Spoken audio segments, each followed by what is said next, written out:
FNCS is now officially over, and it was nothing short of insane. From Peterbot being in the possible discussion for greatest player of all time, to some of the biggest names in Fortnite not being able to qualify for the LAN at the end of the year, this is everything that happened in Chapter 5 Season 3 FNCS. We first of course need to talk about the FNCS winners.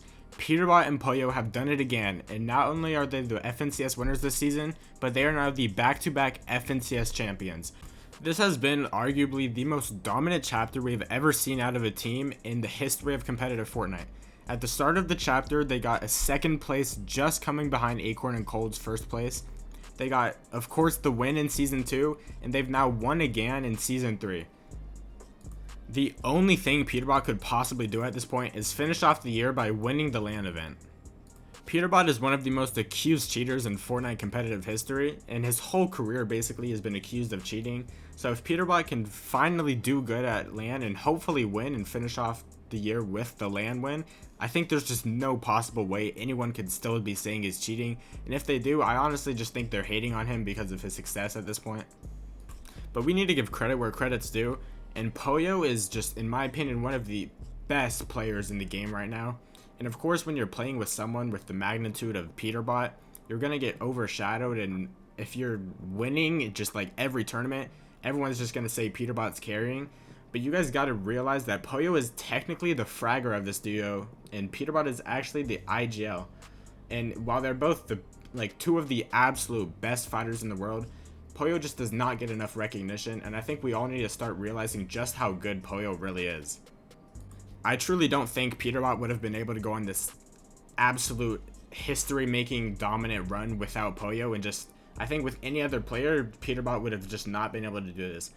Poyo supports Peter and just plays to Peter's needs so well, and it just makes them just the absolute just most unstoppable duo. This could honestly be in the debate for like the best duo of all time in my opinion, and honestly I truly do think that these two are the best duo to ever touch the game and just play together.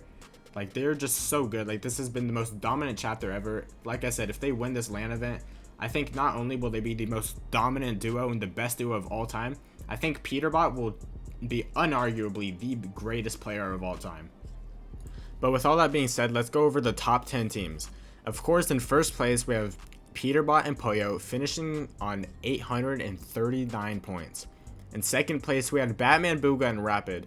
In my predictions, I actually had them in third place. And honestly, if you guys didn't know, they actually couldn't load into one of their games. Their whole internet in their house all shut off. So if they were able to get into that game, they could have had a huge chance of actually winning FNCS entirely.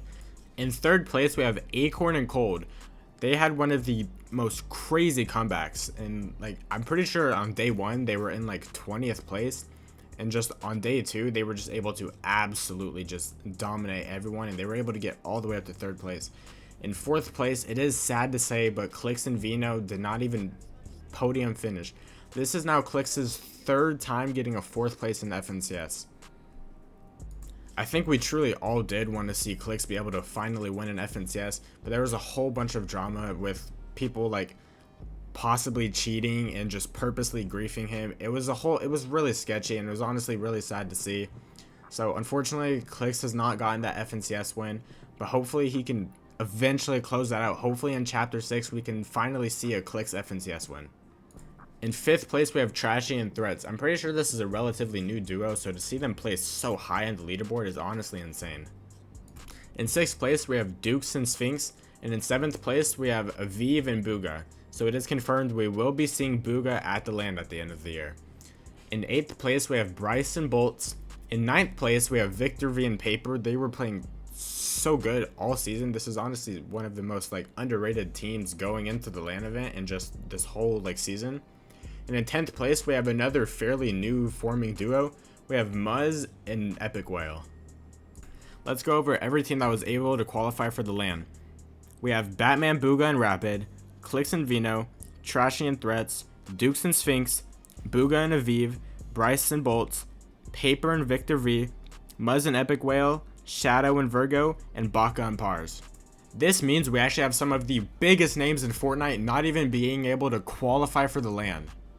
The first team that was unfortunately not able to go to the global championships at the end of the year is sadly Tayson and Yamzo. They finished the day off in 15th place, being so close to being able to qualify, but they sadly just couldn't pull it through. Tayson actually went down in the last game, leaving Yamzo to try and solo clutch, and I believe he was able to get all the way up to top 8, but it just was not enough to be able to get them into that top 10, top 12 range to be able to actually qualify for LAN. The second team that was unfortunately not able to qualify for LAN was one of the teams I think we all really wanted to see, and unfortunately that was Mr. Savage and Mongrel. They finished the day off on 28th place, and it's just, they had such an amazing run, and honestly they should be so proud of themselves, even being able to qualify all the way up to grand finals, and that's really not even a bad placement. A 28th for Mongrel, who's been getting so much better, of course, but still coming out of retirement only, what, 4 months ago now. Just, I think it's honestly super impressive, and they should be super proud of themselves. The last big name team that was unable to qualify for LAN was Pink and Miro. Miro won the last global championship, and he now won't even be in this one.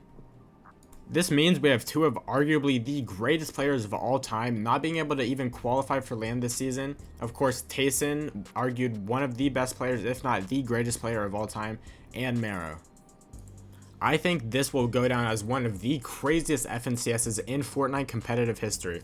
From all of the huge name EU teams all coming over to NA to try and qualify for LAN, and just the roller coaster of emotions, honestly, with like the whole drama around Clix and Vino and them being griefed and not being able to finish off and win.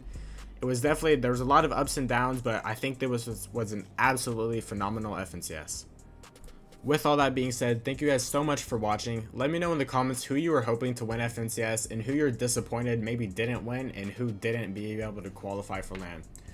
There's not an FNCS now, and I don't think there's very many duo cash cups, so I don't have a ton of content to cover. So if there's any specific videos you guys want me to cover and maybe go over, maybe I could make a video going over the whole Clix and Vino drama with them being griefed and purposely like just landed on and all of that. I could go over that video if you guys want that.